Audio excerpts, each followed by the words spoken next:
Today I'm creating beautiful rustic decor with wood pieces perfect for fall.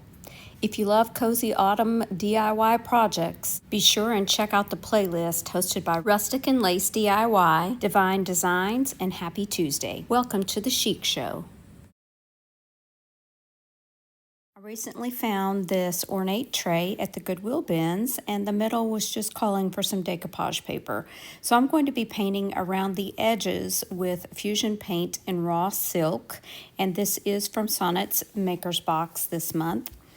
And the middle part I didn't repaint because I am going to decoupage over it, but you do want your surface to be a light color if you want the colors to pop. So I just touched up that middle part where there were dark spots. Now I'm going to be adding some Fusion Antiquing glaze around the edges of the tray, not in the center.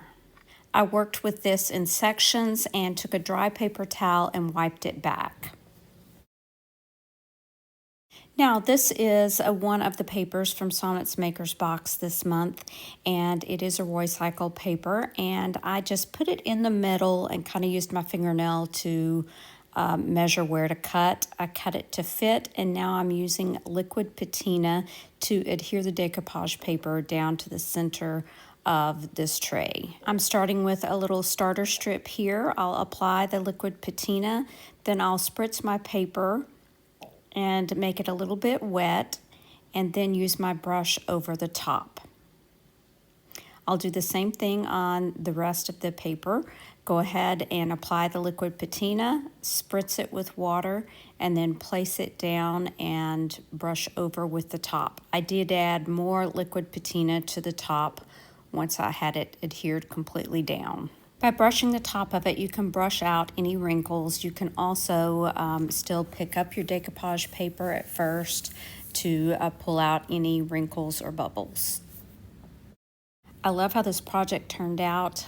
I did have to go back and trim that little excess paper to the left. Let me know what you think about this wood tray DIY.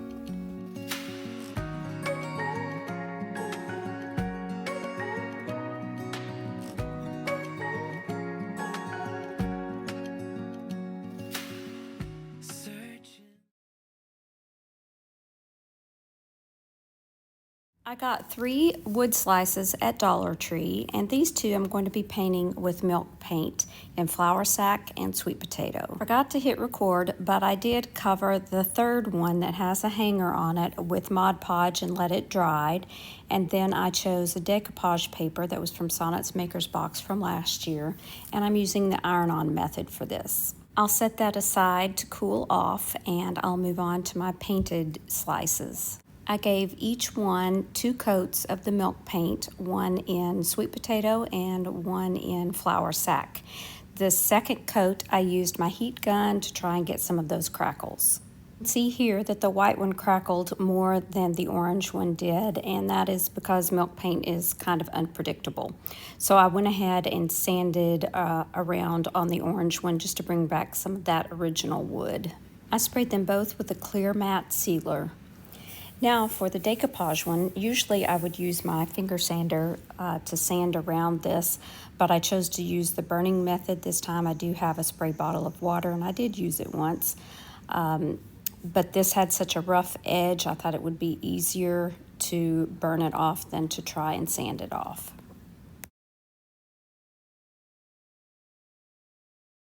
And then I just removed any of those little pieces that were left just by gently sanding.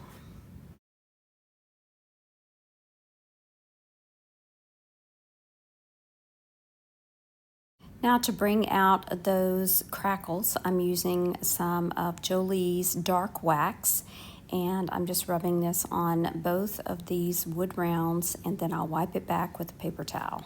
Just like the last project, this was a little too dark on the white, so I took some clear wax and rubbed it all over and removed some of that dark wax. I'm going to be gluing these 3 pieces together, but one of them is going to be raised up a little bit, so I'm going to have to add a tumbling tower block to brace the other side of it. So I'm going to go ahead and glue that on, Now I'm going to glue on some of those little branches again to make pumpkins. I added a few embellishments to each one as well, and I used a combination of hot glue and Titebond Quick and Thick. Misunderstandings and words unspoken, we fall apart, and I won't dare to say, do you feel the same way? Maybe you don't want to know, but you don't see what. Apparently I didn't hit record on gluing these together either, but I glued the white pumpkin to the larger plaid pumpkin first on the right side, and then I glued the other pumpkin to the white pumpkin and that tumbling tower block. So you can kind of see here what I've done.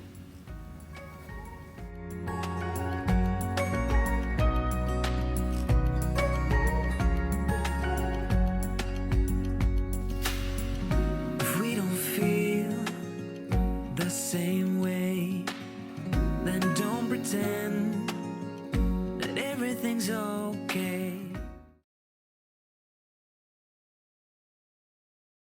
This old wood paddle is going to become another vintage sign.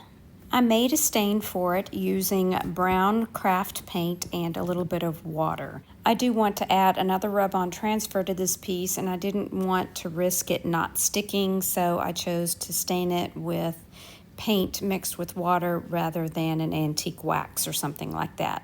So I just mixed this together and then painted it on. I made sure to cover the front, the sides, and the back.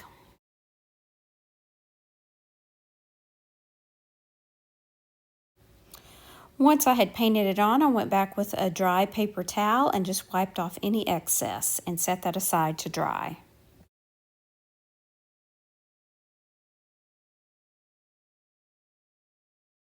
I chose this transfer from IOD's Classic Pots transfer set because it fit perfectly and took up the most space on this paddle. I used the transfer tool to rub the transfer down, and then I gently pull back the paper as I go. Once everything is rubbed down, to make sure that it is adhered completely, I rub over it with that backing paper, and then I will also use my little finger sander to sand over the top gently. Here you see me adding some liquid patina to seal over the transfer and this stamp that I forgot to show you. That stamp is a ticking stripe from the Mercantile IOD stamp set, and I just used black ink and stamped that across the top of that area to fill it in. Now I'm just adding a messy bow to the top, and then this project will be complete. A simple DIY that transforms an old paddle into stylish home decor.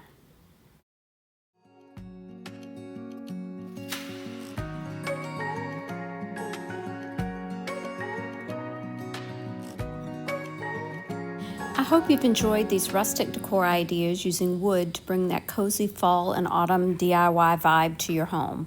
Don't forget to check out the playlist, like, subscribe, and check out this video right here for more creative projects. Thanks so much for watching. Remember to share the chic. Bye now.